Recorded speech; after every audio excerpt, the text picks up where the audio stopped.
Here we go. Let's go ahead and get started so I can get you guys out of here. I'll go over the rules, and I'm going to keep this really short. Okay, and you guys have already had the rules, so you probably had a chance to look over them a little bit, hopefully. Before I go over the rules, I'll make just a couple general comments. You guys are doing, I don't know why anybody would want to do what you're doing. Okay, I coached basketball for 25 years, and I was a pretty low-key guy, and as a low-key guy, I rode officials hard. And I got really, I was passionate about it. Now, I've talked to all our coaches, as a matter of fact, and I've talked to them about what my expectations are for them. And the expectation is that they don't complain about calls. Now, I know that almost seems unrealistic. I don't mean they can't ask you a question, or they can't, during a downtime, say, hey, what do you think about that play that you called that certain way, and that's not the way I saw it. There's a fine line in there somewhere that you got to find where you communicate with them to a certain extent, but I don't want you guys to take any verbal abuse, all right? So I'll send something out to the coaches as a reminder right before we start, and the parents as well, that you will give, if they are crossing that line, all right, if they're on you harder than they shouldn't be on you at all, okay? You're going to tell them, hey, this is your warning, all right? And if there's a second warning, then you're going to ask them to leave, to depart the premises. That's the coach. Same rule is going to go for any parents or fans. Somebody's giving you grief, and it's obvious what's going on. You're going to very professionally say, hey, I'm giving you a warning. If I have to come back again, then you're going to be asked to leave. All right, is everybody clear on that? Because you're not getting paid enough to have people ride you. And there are some crazies out there. I mean, that's just the reality of it. I'm one of them, so it's easy for me to say that.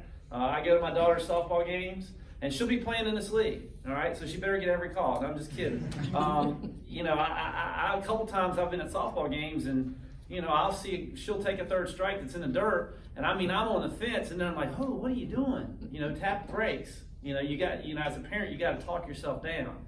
So I understand that emotion. I do. But we got to make sure that we let people know and we communicate and we're nice and we're professional, but we're not going to allow people to turn this into something that it shouldn't be. All right? This is about the kids. It's about them having a positive experience. I want them to be able to have fun. I want them to be able to learn the skills, all right, and in an environment that they can compete, but winning and losing is not the end-all be-all. Now, don't get me wrong. We're going to keep score. And I'm not a participation guy that everybody gets a trophy to participate. I'm kind of somewhere in the middle. So we're going to compete. We're going to give them a chance to get better, but we're also going to have perspective, okay? The other thing I want to say to you is, especially early in the year, call it really tight in terms of the physical, the bumping, the physical stuff. If you want to let something go, if you want to give a little wiggle room, give wiggle room on a walk or a double dribble, on a shuffle of the feet. That's okay to give a little wiggle room there, especially with the younger kids. But in terms of getting bumped, that should be a foul. Because I'm telling you, that's what will escalate emotions amongst parents and amongst kids, is if you let that physical stuff go. If you let the body bump go, or the push, or the forearm, or whatever, if you let that go, even if it's maybe not interrupting play. I know that's hard, because whenever I've officiated, if it doesn't affect play, I want to let it go. But if you let it go, the next time it's a little bit harder. And the next time it's a little harder after that. Every league in basketball you watch, the officiating at the beginning of the year sets the tone. Because I promise you, it gets more physical as the year goes on. No matter what, it's human nature of officials and players that as the year goes on, we're going to let them play a little bit more and a little bit more and a little bit more. So if your starting point is already physical, by the time you get to the fifth game, it's football. Okay? So early on, call it really tight in terms of contact. All right? Because what you don't want, and I look this stuff up online all the time. I see it on YouTube. I see the parents coming out of the stands, and that can happen, and one of the ways you prevent that is you call the stuff tight in terms of physicality so that it doesn't become physical, and that de-escalates some of the emotion. Not all of it, but it definitely helps. And it'll happen fast. I've done a lot of officiating because I used to work camps 6, 8, 10 weeks of summer when I was in college and just out. And I know how officiating is. It can get away from you in a hurry, so just stay on top of it. The other thing I'd say is, I don't expect you to bat 1,000 on calls, all right? I don't expect you to be an ACC level official. But the part you can control is being in position to make the call, all right? And really, if it's two officials, and I don't have a blackboard, but it's real simple. It's real simple. One guy's on the baseline, one guy's out top at the half court line, okay? Now, what I've seen in my years of running camps is if you don't stay on officials, what will happen is when it goes from this basket to that basket, the person at half court, they got to go to the baseline down here because if they don't get out of the way, they get trucked, all right? But this guy back here, he's kind of caught in that moment where his integrity gets questioned, okay? Because if he just kind of hangs out at the free throw line back there or even further, sometimes people won't notice, okay? But what I need to make sure of is that you get from there to half court right behind the play. Okay, and when you get to half court, right in that circle area, you can shut it down right there, and you've got a good view of everything, and you're close enough to make a call. But if something happens at the top of the key on that end, and you're back here underneath this basket like this, all right, I don't have any pity for you as far as the parents go, or anybody, okay? I have all pity for you if you're in position and you're hustling and you're making effort. If you're in position, you hustle, you make effort, you're doing the best you can do, I'm not going to ask for anything else. That's all I'm asking for is that right there, all right? I need to be able to look a parent in the eye who doesn't like what's going on and say, Luke was exactly where he was supposed to be. He saw the play. He made the best call based on his judgment, and we're not always going to agree on every call. And if you don't like it, then you don't like it, but that's the way it's going to be, all right? All right, let's talk about the rules, and I'll try to move quickly on this. We'll start on number 3 because the first 2 are just common sense stuff. 2 16-minute halves with 2-minute halftime. Keep things moving, all right? Don't not start the clock at halftime until 3 or 4 minutes in. Get that thing going right away so we can keep the games on time. The first 15 minutes of each half will be played with running clock, and there'll be numerous altercations to the rules, which we'll talk about. The first 15 minutes of each half, we're going to have a certain set of rules, which I'm going to go over. The last minute, it's real basketball. When I say real basketball, I mean everything is going to be called just like a real game. It's going to be officiated like a real game with one exception.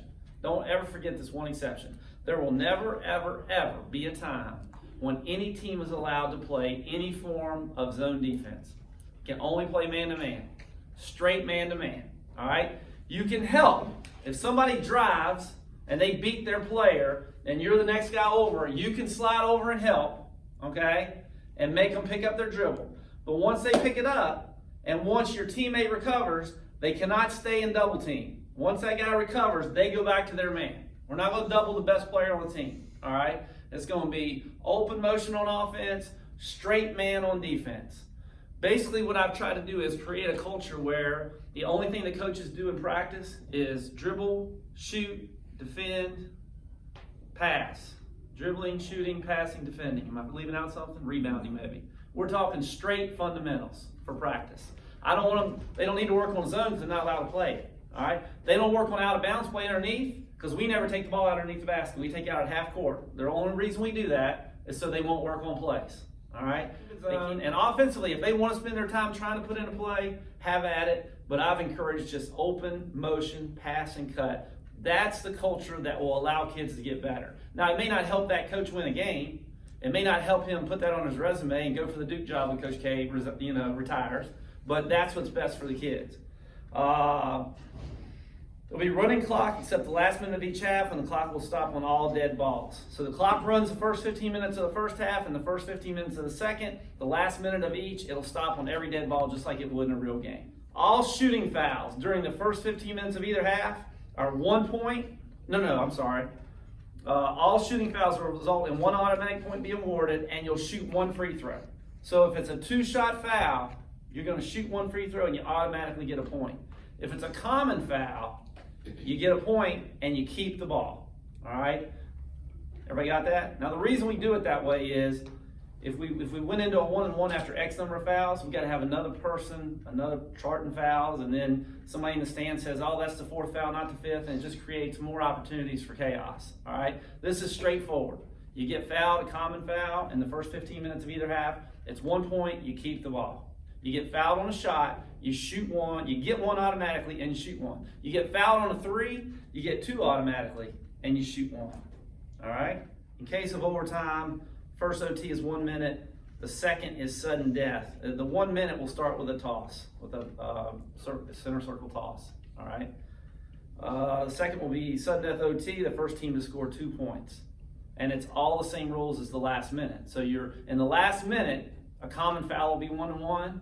A shooting foul will be 2. If it's a 2-shot foul, 3 if it's on a 3-point shot. It becomes like the real game. All right, coaches are expected to stay between half court and the baseline on their bench. Coaches who receive 2 technical fouls must leave. All right. Injured player causing stoppage must exit the game until the next dead ball unless the team is willing to take one of their timeouts. Each team gets 2 1-minute timeouts, which can be taken anytime during the game. An extra timeout is awarded for overtime. There are no foul outs, but there might as well be, because if you keep fouling, you may not foul out of the game, but the other team is accumulating a point every time you foul them. All right, substitutions. This is a little tricky. All right. Substitutions will happen every 4 minutes. So there's 16 minutes in the game. We'll go 12, 8, and 4. All right. Coaches have to play everybody an equal amount of time with one exception. And this is a little change from last year, so be aware of this, okay? We're going 16, 12, 8, and 4. Second half, we're going 16, 12, 8, and 4. But when we get to 2, we're going to blow the whistle, and they can put whoever they want in the game for those last 2 minutes, okay? Just for the game, right? Huh? Just the game, not the first half. That's correct. If somebody, if you start the game at 16 and you know you're going to sub at 12, and it's at 12-10, okay, and somebody makes a steal, and they're going down the floor, and they're breaking away, and it hits 12, and they're going by the foul line, headed in for their layup. Don't blow the whistle and go subs, okay? We're trying to stop as close to 12, as close to 8, as close to 4 as we can without altering play. So you're looking for a slowdown, all right? Like something happens, the ball bounces back out, and the team's back out at half court, and they're setting up their offense, and it hits 12. Blow the whistle, because nothing's happening, all right? Somebody scores with 12:03. It goes through the basket, and the other team's getting ready to take it out. Blow the whistle at 12:03 and sub 3 seconds early, okay? You want to get as close to 12 as you can, but don't do something crazy if something is just about to happen, if they're right in the midst of making a play, all right? Fair enough? Substitute every 4 minutes. As close to the mark as we can. Handle that. Unsportsmanlike conduct, technical foul will result in expulsion from the game. What I'm thinking of when I say unsportsmanlike conduct is anything that might incite a physical altercation. That's really what I'm talking about. You know, a kid takes a shot at somebody, he's gone. All right. A kid just blatantly trips somebody going to, Grayson Allen. I'm a Duke fan, but he trips somebody on the way to the bucket. Something just blatant like that. That's going to create emotion and lead to, throwing hands at some point. We're going to meet that right away. Okay. Let me see here if there's anything else. There's no point on a player control foul. So if it's a charge, all right, the team that was offended, the team that took the charge, now they get possession of the ball, but they don't get a point because that would not be a free throw in a real game. So that's why they don't get a point on that. All right. I talked about the straight half court man. If they try to sneak a zone in there, first of all, I want you to call me after the game and say this coach tried to sneak a zone in. I want to know. All right. If you see them and you'll be able to pick up on it. You'll know if a coach is trying to do that. All right. You warn him once. You blow the whistle and say, Coach, no zone allowed. This is your one warning. But the second one will be a technical foul. They play it again, bam, give them a technical foul. All right? I don't want any zone play. You guys have one of these. Talks about where they can defend. This is a tricky thing. All right? I'm not a big fan of it, but it's about the talent level is not like AAU. So if you let people just defend all over the floor, you have total chaos out there. And I need people to be able to reverse the ball, and I need some semblance of motion and fluidity within the game so kids have a chance to get better. And if it's just helter-skelter, one of my buddies lives up in Pennsylvania. He calls me every year about this time and just complains for hours because there's no rules in their league up there. And he said the 2 best players score all the points and nobody else touches the ball, and it's just crazy the whole time. So this helps create that.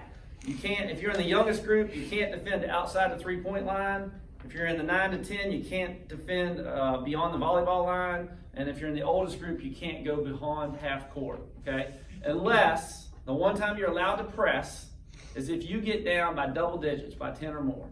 If you're down by 10 or more, you can pick up full court, but it's still got to be man-to-man. It still can't be 1-3-1 trapping zone. It can't be run and jump. It's straight man. All right. If you want to deny the inbounds pass, try to get a 5-second call, go for it. I promise you, with the the level that we're dealing with here, straight man is enough in a full court situation to create turnovers. They don't need to do anything else but be there. Presence is all it takes to create some turnovers. So we'll go by this. One little tricky thing, when you're saying you can't defend a certain area, if a team has got a kid that's really smart and he's up 1 with 2 minutes to go and he's in the youngest group and he knows that they can't defend him inside there, he'll just stay outside the 3-point line and just dribble. Quickly blow your whistle. Give them one warning and say, you must be in attack mode. You must be aggressively pursuing a shot. You guys are all smart enough to know what that looks like. If they're never going inside the line, blow the whistle a second time, turnover, change of possession, give it to the other team. And I wouldn't give them a lot of time on that. If they pass it around the perimeter 3 or 4 times and don't make any effort to get inside the zone where they can be defended, bam, blow the whistle and give it to the other team. Any questions? All right. I talked about the no pressing. Unless you're down by 10. If you're down 10 and you start pressing, you can press until you either tie the score or take the lead by 1 if it's an odd number. All right. So if you're pressing and you get it to 40-39, you can keep pressing until it goes to 41-40. Or if it's 38-40 and you go to 40-40, you got to stop. You got to stop when you tie or take a 1-point lead. All right. Everybody got that? I know it's a lot. I talked about no out of bounds underneath the basket. Okay, everything goes to half court. I don't care where the foul is, take it out at half court. That way, if somebody wants to take it out and they want to go into the area, they can't be guarded, they got a free entry. And now we're never taking it out underneath, and so they don't work on out of bounds plays, which I don't want them to work on. Okay, Chad Edwards can teach them that when they get to high school. 17 is a new one. No ball screening or back screening on offense. Okay, we had some folks last year who ran ball screen offense, and they had 2 players that ran pick and roll the whole game, and the other 3 kids stood there like this. Just watch the game, all right? That's my number 1 reason for getting rid of that. My number 2 reason is, if you watch an NBA or a college game, if you watch Duke last night, they ran one ball screen after another, after another, after another. Well, why is that? Because it's really hard to defend, all right? If Kansas doesn't have time to prep for the ball screen and can't stop the ball screen, how in the world is somebody in rec going to defend the ball screen after 6 practices? Okay? 3rd reason, watch the officials. They will be so inconsistent on what's a moving screen and what's not. If they can't call a moving screen, these guys are being trained by the greatest officials in the world to officiate in the ACC. How can I expect you guys, no offense, I think you guys are all great officials, you all do a wonderful job. But to expect you to be able to officiate a bang-bang play like a ball screen when somebody's moving a little bit or leaning a little bit, we ain't going to deal with it. So we just took it out. There is no ball screen. No back screen. All right, those are the 2 blind screens. The 4th reason is somebody can get hurt. If you don't see a ball screen coming, trust me, I've had my head knocked off a few times, and then I got my teammate later for not calling it. All right, back screen, you may not see it coming, you get hammered. You can still down screen and you can still cross screen because those are easier to officiate and at least the defense sees it coming. All right, I think I've covered just about, one thing I didn't cover. Man, this one's really a gray area. It's hard to be black and white in rec basketball because you've got some kids that play AAU. All right, 5 of my girls are playing in the league. All right, it was 6, but 1 had to drop out because she made a volleyball team. There were 3 teams in Spotswood. I put 2 on each team because I wanted to make the teams as even as I could. All right, but the problem is you'll have some girls that can step up to the line. Like my girls can step up to the line. I'm not saying they'll make them all, but they can shoot a legit free throw. And then you'll have other kids in the same age group that'll step up there, and if you put them on the foul line, they won't get it halfway to the rim. All right, so how do you police that? Well, this is going to be the way I look at it. If you have a kid that wants to shoot a regular free throw, then by all means let them shoot the regular free throw. If they say, hey, I'm comfortable at the foul line. If not, the 11 to 13's got to shoot a regular free throw no matter what. Okay? 9 and 10, I'm going to give you guys, you're going to stand at the foul line and take one small step, which is about 3 feet. And you're going to place them right there, and if they want to shoot from there, they can. And the next youngest group, the 8 and 9 year olds, or 7 and 8, 7 and 8, we're going to take 2 steps and let them shoot 2 steps in. Now that's not a great mathematical equation. We don't have tape down on the floor, all right? But there's going to be so much gray area there anyway, I don't think it's going to matter, all right? You guys use your common sense. You'll see these kids, you'll know if a kid just absolutely has no prayer getting it up there. There's no point to have a kid who can't get it up there going like this trying to shoot a free throw. That's not making anybody better, all right? Rec league's about getting better, all right? It's not about everybody being treated the same. We want to treat everybody fair. That doesn't mean we treat everybody exactly the same. And if a parent has a problem with it, you send them to me, and I'll explain it to them, okay? What questions do we have? Yes, sir, Tyrone. I got a question. You know, the kids, the AAU kids, you know, a lot of them takes off on fast breaks. Right. You know, usually they don't press, you know what I mean? So, and you know, the girls, I've seen the girls take off. Right. Especially the ones that play AAU. Right. You know, so once they get over that line, especially 9, I think it's 11 to 13. Yeah. You know what I'm saying? Half, they already done passed. Right. So, you know, and really when they get the rebound, we usually be like, no, defense back. You know what I mean? I think. So how are we gonna do? Well, I think. Just let them go. I think you do. All right. I'm just making sure because I do think that. I think it's like 2 years ago we was like. Right.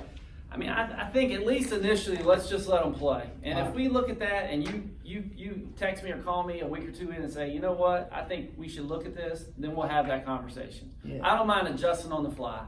We're not keeping records throughout the year. It's not going to be the higher seed playing the lower seed at the end, although we are going to try to match them up for the basketball bash talent-wise as best we can. Let's see how it goes. Yeah, because I think I did 9 and 11-year-olds.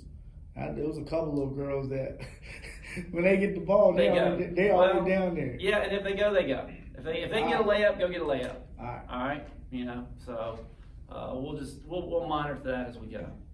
Okay. What else? Yes. Talk about the 3 referees. We'll have 3 at each site. What do you want to do with it? What I'd like to do with that is have 2 on a game and have 1 running the clock. Okay. Is that what we decided? Yeah, we were kicking around between the 2, but. Well, the other thing we could do is South River. I'll be there with you guys this weekend, and I'll run the clock, and I don't know. Let me say something about the 3 at every spot. I'm gonna be really transparent with you here. The reason we're sending 3 to every spot, it's gonna cost us a little more money because we're bringing 3 in when we only really have to have 2. Okay. I want to be careful what I say here, because I'm not trying to give you a green light to have a bad night and think, man, I don't feel like going to officiate this morning. We need all 3 to show up. Okay, we really do. Your presence and your effort are the 2 things that matter the most to me. All right, is that you get there on time and that the parents watch you do the game and they think this guy cares about the kids. He ain't just about himself. Okay, that's really what we're looking for. So, but having 3 at least gives us that buffer that if something does happen, every once in a blue moon, there's going to be a legit thing come up. You know, somebody in your family got sick and you had to travel home. Well, don't show up. Make sure that you are able to contact us. Make sure they can all get in touch with us. And if something really legitimate happens, then at least we still have 2 officials at every site. Last thing I'll say, you guys will dictate how well this goes. All right. And I don't mean that you have to be a great official, but again, like I said, you have to show up and you have to give your best effort. And I think if you do that, everything will work itself out. The games will have some flow. The kids will enjoy it. The other thing I didn't say is, again, it's not about winning and losing, although that's a little piece of the equation. So I guess I would say to you this: if you have some coaching in your blood, you have some familiarity with the game, and you see something obvious, it's all right to talk to the kids. Communicate with the kids. You know, if they walk, maybe tell them what that means. Like, you got to dribble before you can take 2 steps, or you shuffled your feet, or they double dribble. Hey, once you pick up your dribble, you can't dribble again. I want you to take the time to explain that to them. All right, that's how they learn. All right, and again, this is not travel ball, so there's no trophy given out at the end to the champion. So let's go ahead and let you guys be teachers as much as you are officials. All right, let's let that be a part of it. So what about like closely guarded? You want Gage to follow rules on everything else? Yeah. You talking about like a 5-second call? Yeah. Inbounds. 5 seconds. I think you're going to have to. That's going to be a wait and see how it goes. Okay. I think you want some flow to the game. I don't think you want to blow the whistle. You want to blow the whistle as little as you can, but you've got to blow it on the physical contact stuff. I thought on the little kids we didn't, but the older kids we did. The closely guarded. You know, I'm talking about like the 3 seconds, 5. You know. Okay, 3 seconds in the lane. Yeah. Well, and the other thing is you can constantly talk to them. Yeah. And explain to the kids, hey, you have to get rid of the ball before 5 seconds. Hey, you can't stand in this area for 3 seconds. Again, I don't want to get. I understand your question. It makes total sense. Don't get too hung up on it because I really want to try to teach the kids. And if we have to sacrifice and let a kid get away with something to teach him, then let's do that. All right, and then but once in a while, we'll have to make that call so that everybody understands what the rule of basketball is. Especially when the biggest girl on the floor is in the 3-second lane. Right, that's right, that's right, yeah, because I know we had one like that last year that was pretty dominant in there, so. Then you got girls that you might have 3 girls that plays AAU, and then there's a couple girls on that team that don't never really shoot the ball. Right. So what I used to do is I would pull the 3 girls or the 4 girls that I know that's real advanced.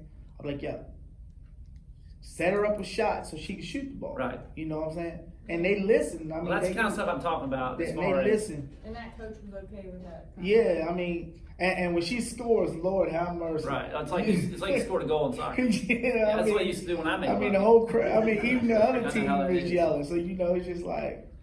I said something earlier. We want to treat everybody fair, but we won't treat everybody the same. And I'm telling you, I've had conversations with parents who don't understand that. But if Macy Dean walks, I want you to call it. All right, she needs to be called because she knows not to walk. All right, but if it's some kid that's the first time they've ever touched the ball and they take 2 or 3 extra steps, don't call that. And it won't take you 5 minutes to figure out who's played and who hadn't. You'll know the first game. Yeah, I told you. I tell the coach straight up. I already know who plays the play organized. So Right. I'm calling it on them. Right. You know. Well, and I'll send an email out to the coaches and the parents, which I do that anyway, just to kind of rehash everything of what my philosophy is, and that they'll know what's been communicated to you guys. So they already know because I've already had a coach's meeting. That walking deal is, you let them take 2 or 3 steps, that's fine. But then the coach comes on where you got to call that walking. Right. You Right. know, the kid don't know what she's doing, so. Right. Yeah, you got to have a thick skin, and Yeah. I'd like to think that our coaches understand that this is about player development and not about winning or No. losing the game. That's where I'm coming from, and honestly, that's what matters most. And I think that's where you guys are coming from. So let's try to create an environment where we treat everybody fair, but we don't treat everybody the same, and we're trying to find anything we can do to make it conducive to them developing their skill set and developing a love of basketball. That's in a nutshell. That's what I believe. Pretty much a violation. This is kind of a tricky one for everybody. But if the coach got a certain girl taking the ball out of bounds, Yep. the wrong girl grabs it, that girl is go out of bounds, take it from her. There's a violation if the ball is live. From a base yourself rules, right? As we're going back. Yes. The ball is live as soon as the person steps out of bounds. Right. That's the way it is. The other girl goes, she's supposed to take it out, but the wrong girl's got it. She goes to take it out of her hands, even though she's out of bounds. Right. That is a violation. So what do we do there? I mean, the first time it happens, I would blow my whistle and I would explain it to the kids, and I would say, and I would let it slide that first time. If it becomes habitual, then you got to call it. Okay. I ain't helped you a whole lot there, but That's pretty good. there's no easy way to do this because you got so many varying levels. You know what I'm saying? Yeah. It's ball. Once it goes out of bounds, the ball is live at that point. Right. Another kid can't take that ball out of bounds. Right. That ball, that's a violation at that point. Right. I would try not to call that unless somebody's doing it constantly. Constant. Yes. Because I mean, with the small ones, they automatically do it. Right. I'm gonna take the ball out of bounds. Right. I'm gonna get it. Right. Right. Well, and I've done everything I can do to make sure the coaches understand where I'm coming from. But that's still, you know how that goes. That's all fine and dandy until it's a tie game with 2 minutes to go, and then suddenly you got Mike Krzyzewski over there staring you down. Yeah. So I will try to be as visible as I can be. I will try to get to as many gyms as I can be in. All right. My daughter plays. I'm going to be in my videos gym a little more than the others, but I'll make a point to go other places before I come back there, just to try to at least make sure that parents and coaches know that this matters to me, and to try to have your guys' backs if you ever get in a tight situation. If you have a bad experience, you call me, let me know exactly what happened. Let's go over the details of it, and I'll deal with it. I'll deal with it. You just make sure you stay in the right. All right. Don't let the emotion get the best of you. You stay calm no matter what, all right? You stay calm no matter what, knowing Kirby will take care of this later, all right? If this is inappropriate, if I'm being treated unfairly, Kirby will deal with it on Monday, first thing. So I don't have to deal with it now. I can just kind of be cool. All right, I appreciate you guys doing this. We can't have a league without officials. So what you're doing is really important. It gives these kids a chance to play. They won't realize how lucky they are to have you guys out there probably until they're 30 or 40 years old, but I promise you, having some people out there that care about the kids makes a big difference. So let's do the best we can do, have the best year we can have, and you guys let me know what you need from me, and we'll go forward and try to make this a good rec league. Fair enough? All right, thank you guys. Appreciate you being here.